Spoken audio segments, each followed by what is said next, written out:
আমাদের যে জাতীয় সঙ্গীত আছে আপনারা জানেন যে রবীন্দ্রনাথের লেখা এই গানটি বাংলাদেশের জন্মেরও আরও বহু আগে তিনি লিখেছেন। এই গীতটা মূলত বাংলাদেশকে কেন্দ্র করে লেখা হয়নি। বাংলাদেশকে কেন্দ্র করে যেটা লেখা হয়নি সেটা কেন বাংলাদেশের জাতীয় সঙ্গীত হতে যাবে? এই গীতের মধ্যে কোথাও বাংলাদেশ শব্দটাই নেই, সে গীত কিভাবে এদেশের জাতীয় সঙ্গীত হতে পারে? আমাদের দেশের জাতীয় সঙ্গীত পরিবর্তন করার জন্য অনেকে বলা বলি করছেন, এটা পরিবর্তন করা উচিত কিনা ইসলামের আলোকে জানতে চাই। জাতীয় সঙ্গীত পরিবর্তন করার দাবি এবারই শুধু উঠছে তা নয়, এর আগেও বারবার উঠেছে, আপনারা জানেন। কেন উঠেছে সেটা নিয়ে তর্ক আছে, বিতর্ক আছে, এটা ওঠা উচিত কিনা বা এই সঙ্গীত থাকা উচিত কিনা, বা জাতীয় কোনো গীত, জাতীয় কোনো স্লোগান থাকা উচিত নাকি সেটা পরিবর্তন করা দরকার, সেটা নিয়ে আলোচনা হতে পারে।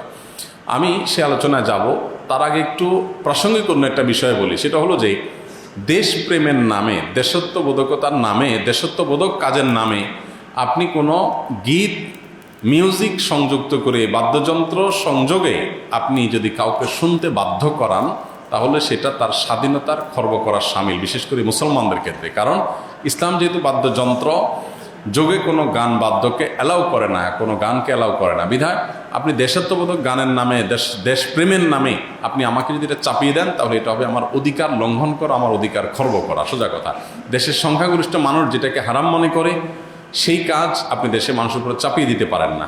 হ্যাঁ, দেশের একটা স্লোগান থাকলো, একটা গীত থাকলো, সেটার কথা মনের ভিতরে যদি আপত্তিকর কোনো কিছু না থাকে, সেটা ভিন্ন বিষয়, অবশ্যই সেটা গ্রহণযোগ্য হতে পারে।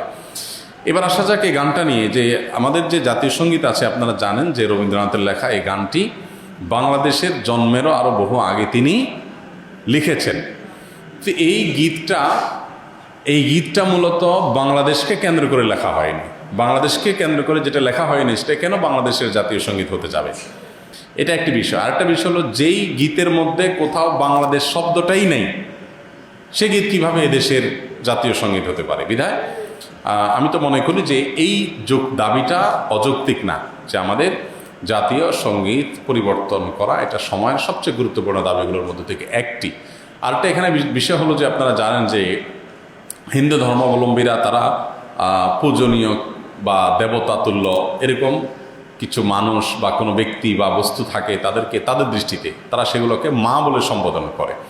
ইসলাম আমাদেরকে এরকম কোনো ধারণা দেয় না। মাতৃভূমির প্রতি ভালোবাসা এটা একটা স্বকীয় বিষয়, এটার জন্য মুসলমান হওয়া প্রয়োজন নাই, এটার জন্য মানুষ হওয়া যথেষ্ট। শুধু মানুষ কেন, অন্যান্য প্রাণীর মধ্যেও কি আছে? নিজের ভূমির প্রতি নিজের টান আছে। একটা কুকুর, একটা বিড়াল, একটা প্রাণীও দেখবেন যে সে যে ভূমিতে থাকে, বসবাস করে, বা যে ভূমিতে তার জন্ম বেড়ে ওঠা, সেটার প্রতি তার সহজাত একটা টান আছে। সেখানে মানুষের মধ্যে তো অবশ্যই আছে। আমাদের প্রিয় নবী সাল্লাল্লাহু আলাইহি ওয়াসাল্লাম মক্কা থেকে যখন হিজরত করে মদিনায় আসছেন, তাকে যখন কেবলা পরিবর্তন নির্দেশ করা হলো, তিনি যখন ফিলিস্তিনের দিকে নামাজ আদায় করছিলেন, তিনি বারবার করে মক্কার দিকে যেন কেবলা করে নামাজ পড়তে পারেন, নিজের মাতৃভূমির দিকে ফিরে যেন তার সালাত আদায় করতে পারেন, সেজন্য আল্লাহর কাছে বারবার করে বিভিন্নভাবে আর্গুমেন্ট পেশ করছিলেন। আল্লাহ তাআলা কোরআনে সেটা উল্লেখ করেছেন, ফালানুওয়াল্লিয়ান্নাকা কিবলাতান তারদাহা। হে রাসূল, অচিরেই আপনাকে আপনার মনের মতো আপনি যে কেবলার প্রত্যাশা করছেন সেদিকে ফিরে সালাত আদায় করার নির্দেশ দান করবে। এখান থেকে বোঝা যায় মাতৃভূমির প্রতি সহজাত টান থাকা এটা একেবারে প্রাকৃতিক একটি বিষয়। বিধায় এটার জন্য কোনো জাল হাদিস বানানোর কোনো প্রয়োজন নাই, যে হব্বুল্লাতন মিনাল ইমান, দেশপ্রেমের অঙ্গ, এরকম কোনো হাদিস নবী সাল্লাল্লাহু আলাইহি ওয়াসাল্লাম বলেন নাই। নবী সাল্লাল্লাহু আলাইহি ওয়াসাল্লাম নিজেই নিজের মাতৃভূমির মধ্যে তার ভালোবাসা ছিল। সো একজন মানুষ হিসেবে আমাদের মধ্যে সেটা থাকবে, দায়িত্বশীলতা থাকবে, সেটাই স্বাভাবিক। আলাদা করে জাল হাদিস বানানোর প্রয়োজন না। যাই হোক, তো মাতৃভূমির প্রতি টান এক জিনিস, আর সেটাকে পূজা করা আরেক জিনিস। ইসলাম আমাকে এটাকে পূজনীয় করতে বলে নাই। বিধায় সংখ্যাগরিষ্ঠ মানুষের বিশ্বাসের সাথে যেমন যায় না, এই গীত বাংলাদেশকে কেন্দ্র করে লেখা হয় নাই, এটা বাংলাকে কেন্দ্র করে লেখা হয়েছে, যেটা পশ্চিমবঙ্গ পূর্ববঙ্গ মিলায়।